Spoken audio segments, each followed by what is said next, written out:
God said amen. Amen. Lord, do it for me. I want to invite your attention to Joshua chapter 14, and I'm going to read verses 9 and 10. Joshua chapter 14, it reads as follows.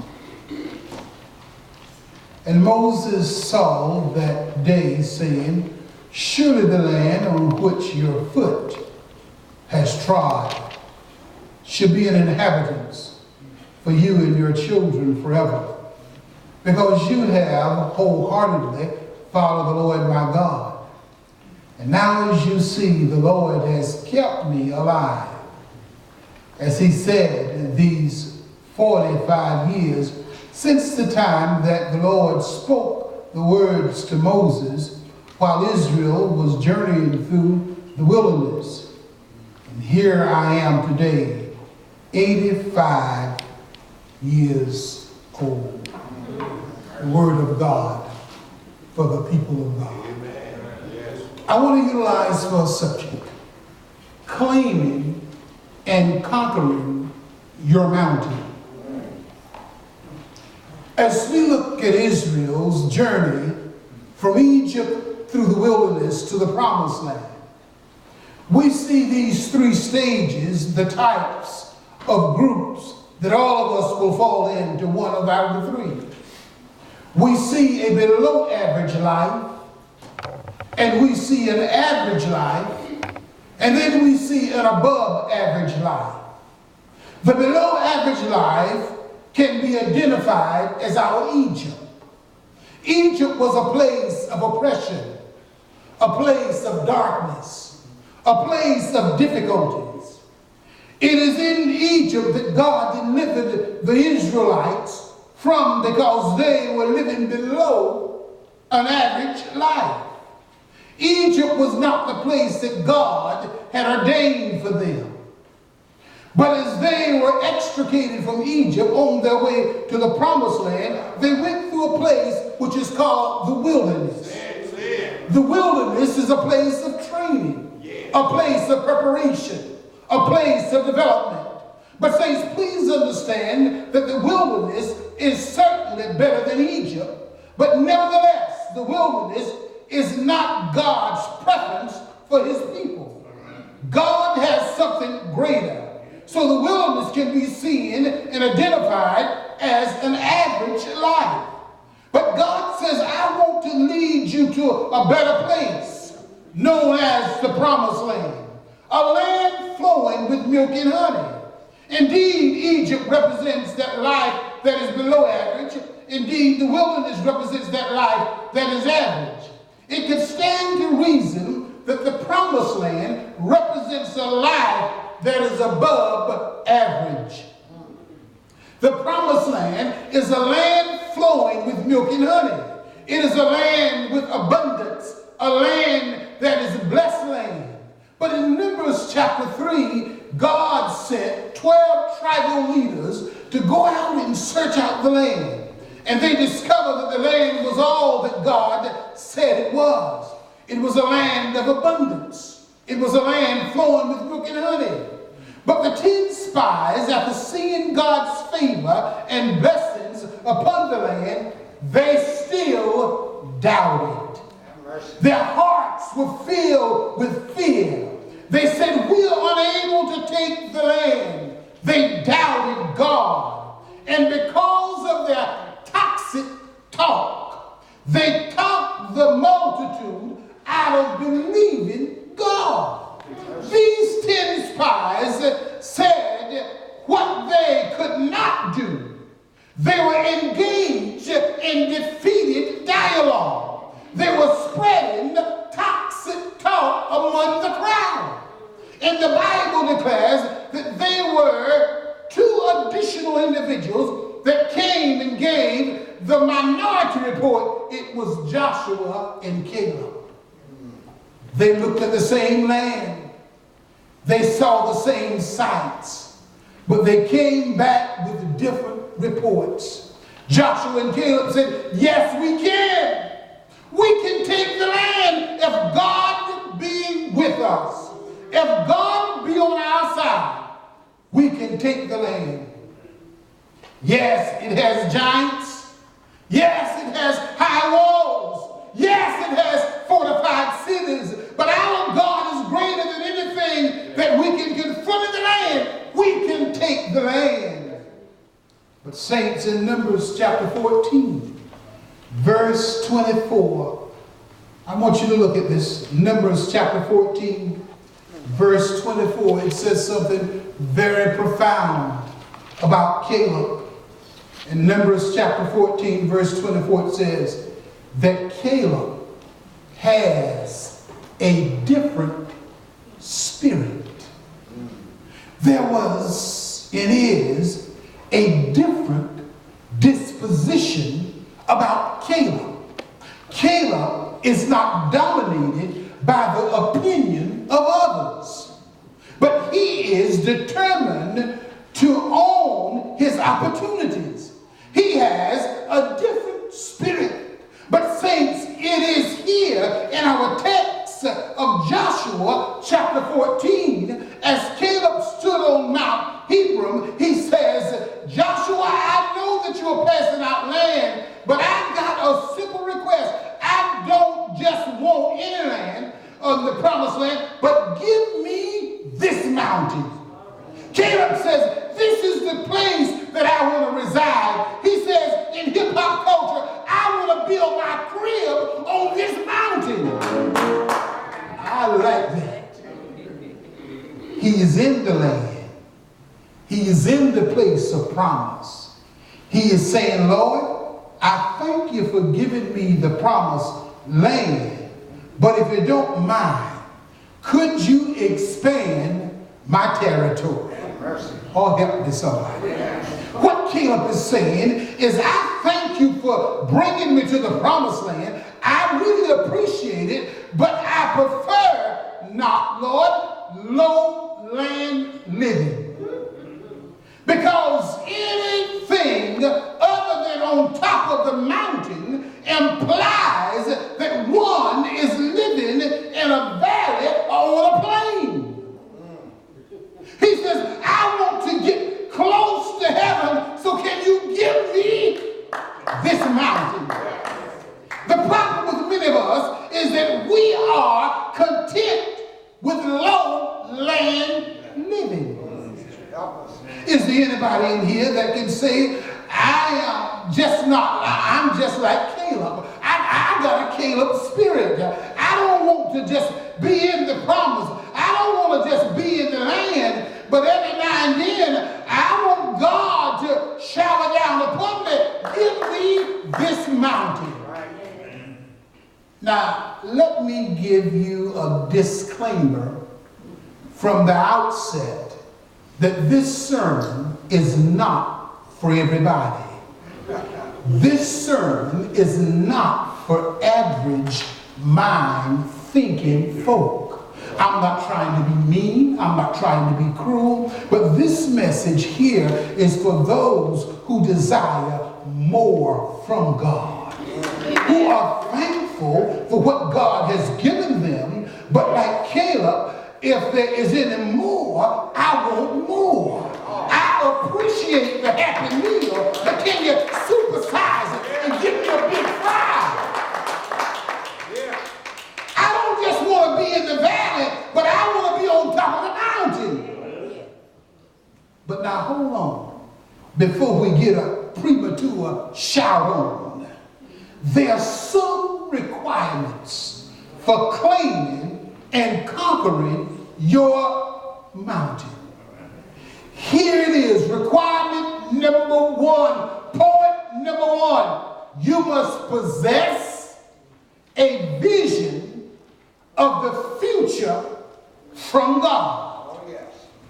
Look at what Caleb says in verse 7. He says, I was 40 years old when Moses sent me to check out the land. But in verse 10, he says, it has been 45 years since that time, meaning he is 85 years old now. He has been 45 years, but I'm still arrested by what I saw. I can't shaped the vision? What kept Caleb as he walked 40 years in the wilderness? Well, I submit and I suggest to you that he had a vision. What is a vision? A vision is a clear and compelling mental image of God's preferable future for your life. 40 years in the wilderness waiting. What kept Caleb? He had this mental image. While he was in the wilderness, he would daydream of a life in Canaan. Now you'll catch that on the way home. I just said something very profound. He is in a place less than what God has promised, but yet he fast forward where he sees himself in the future. Now here's the problem with many of us. We have such a myopic view of life. All we can see is the here and the now. And we have no vision that life can be better. We don't possess a vision, nor are we possessed by a vision. Well, Pastor, how do I possess and be possessed by a vision that supersedes my current context? There are three things. You have to have tenacity. These are the three subpoints. You must hold to the vision that God gave you, regardless of the audience that discouraged you. Preach, Stevenson, preach. Look at the text. Look what it says in verse 7. I brought him an honest report. But look at verse 8. My companions that went up with me made the heart of the people melt. When people can't see what you see, they can't have what you have because they don't see what you see, and they will talk you out of what you saw. Preach, Stevenson, preach. Some of us are acting like we're having a cognitive disconnect with this point of preaching. There are people in your life right now that every time you talk about what God has placed in your heart, the first thing they will say, child, you know the economy is bad. You need to tell them, you didn't see what I saw, so you can't have what I have. Helen Keller was asked, what is worse than being born blind? She replied, having sight with no vision. Yes.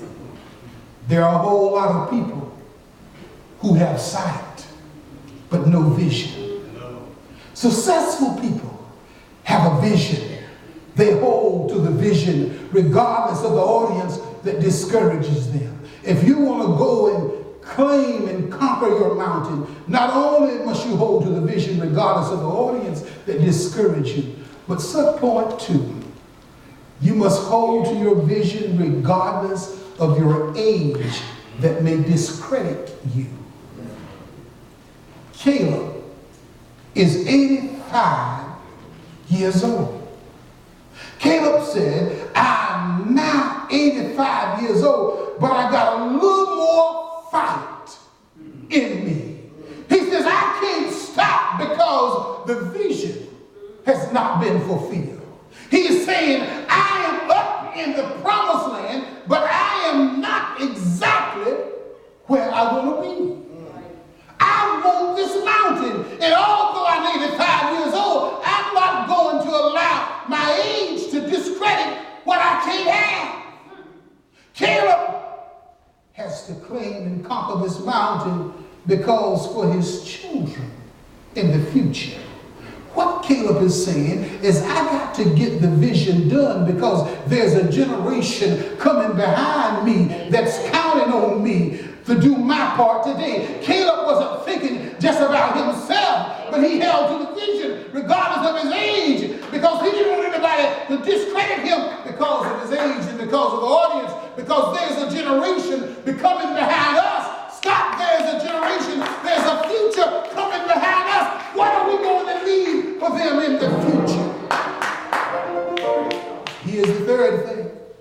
He holds to his vision regardless of the adversities and adversaries that will dispirit him. Caleb says, I know that there will be difficulty. This journey is not going to be easy. I got giants in front of me. In order for me to take this mountain, I've got to go through fortified cities. I know it's not going to be easy, but I've got to hold to my vision. I can't allow the adversaries, even the giants, to occupy my mountain to dispirit me from going after them. Caleb says, I know that there are giants, but I refuse to allow the enemy to take what God has given me. How to claim and conquer your mountain? It starts with a vision. You got to hold to the vision irregardless of the audience that will discourage you, irregardless of persons that will discredit you because of your age, and irregardless of the adversaries and adversities that will dispirit you. Point number one, possess a vision of the future from God. But now here's point two. You must profess a vibrant faith.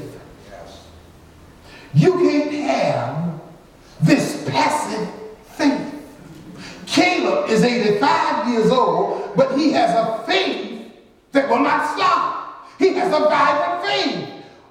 That is what kept Caleb. Caleb didn't keep himself, but Caleb was kept by God. His God that fought his battles, his God that sustained him in the wilderness. Caleb had a vibrant faith. Caleb had a God that was greater than his giants. You know, the other day I was at home and I was laying on the couch and I was looking through Brandon's telescope. And when I was looking through his telescope, everything I saw looked small. Everything I saw looked small because I was looking from the wrong end. And more often than not, our God appears to look small. We look at God from the wrong perspective. God is greater than what we can see. If you have the proper perspective of seeing Him. Look what it says in verses 10 and 12 of our text. Constantly stated, as the Lord spoke to me. King James would say, as the Lord spake to me. Caleb's faith for believing this vision and conquering and claiming this mountain was not based upon the other folk opinion or based upon what he thought or felt. Saints, biblical and genuine faith is always based upon what God has said. Whose report shall you believe? Saints, most people don't claim and conquer mountains because they lack a vision or they lack a vibrant faith. Look at what Caleb says in verse 10. He says, and now as you see, the Lord has kept me alive. Caleb is saying, I'm 85 years old and the Lord has kept me. I didn't keep myself. I didn't sustain myself. It wasn't my education. It wasn't my job. But it's the Lord that's been keeping me. What Caleb is saying, I've got some history with God. I've seen God lead us as a cloud by day and a pillar of fire by night. What Caleb is saying, I've seen God make water run from a dry rock. I've seen God open red seas. I've seen God bring down the walls of Jericho. Is there anybody in here that can testify that you've got some history with God? You've got some experience with God. You've seen God open doors. You've seen God heal your body. You've seen God save your children. You've seen God turn your circumstance around. You've seen God give you joy in the midst of sorrow. You've seen God lift up your head in despair. God kept me. God sustained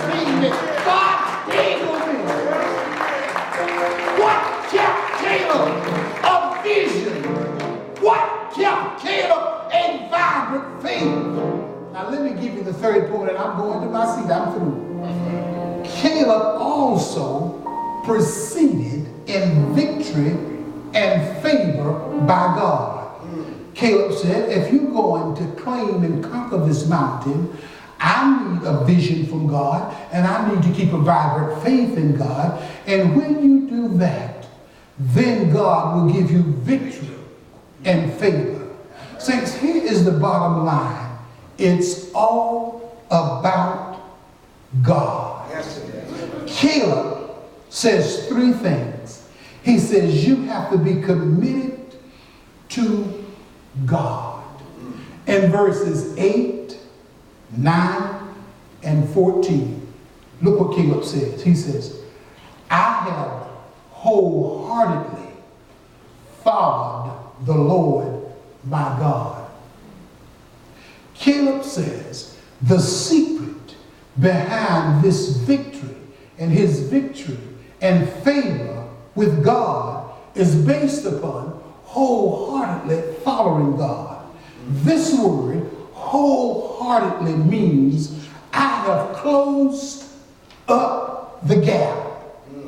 Caleb is saying, I saw to it that there was minimum distance between me and God. I've closed the gap. That's why I spend time praying. That's why I spend time fasting. That's why I spend time reflecting. That's why I spend time reading. I'm closing up the gap. That's why I spend time praising, spend time worshiping, spend time in devotion, because I'm closing the gap. Here is the point. If you honor God, God will honor you. Close the gap. Caleb was committed to God. Then Caleb also has confidence in God. Caleb has confidence in the person of God, the power of God, the presence of God, and the plan of God. But then Caleb also has courage by God. He is 85 years old and could say, I'm ready to fight this one last fight. Caleb says, I refuse to give this mountain up. I refuse to let my audience tell me what I can and cannot do. I refuse to allow people to disqualify me because of my age. Caleb said, give me this mountain. Now here's the formula. Commitment to God plus confidence in God plus courage in God equals conquest by God. All right. Here it is. Caleb goes up and takes the mountain. Now, this is for free. This is some good counseling that I want to close out with. It's in chapter 15. I won't have time to go there, but please go to this week.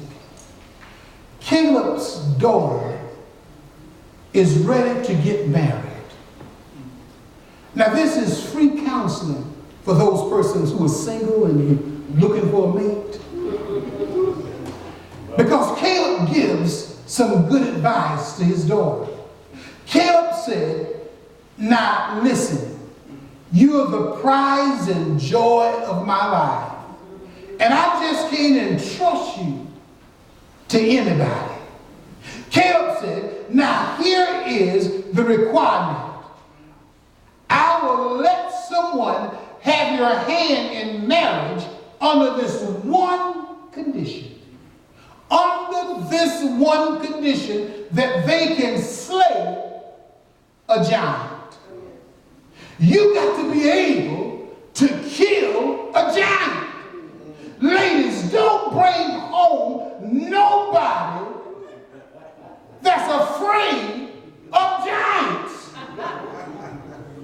We've made the mistake of hooking up with boys instead of men that can slay a giant. You want a giant slayer. Now this is for free. Let me show you when you have less than a giant slayer. If the cell phone is still in their mother's name, that ain't a giant killer. If they're pulling up in a BMW, in a Mercedes, to an apartment, that ain't a giant killer. If they can beat you but can't stand up for you, that ain't a giant killer. Caleb said, baby, I can't just entrust you to just anybody. At least let them be able to slay a giant. Let me put it this way. What mountains have you conquered? What things have you accomplished?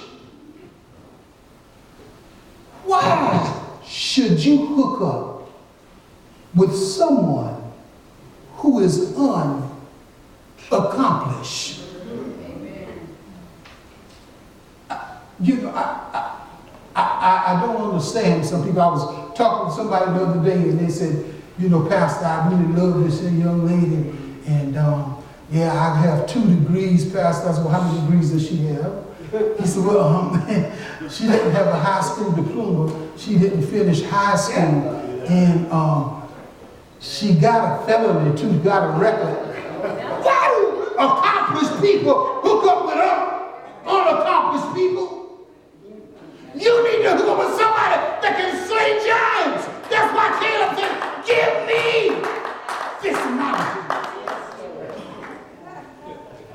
Go and conquer the mountain that's before you in prayer, because God can fight every battle and open every door. Would you rest on your feet?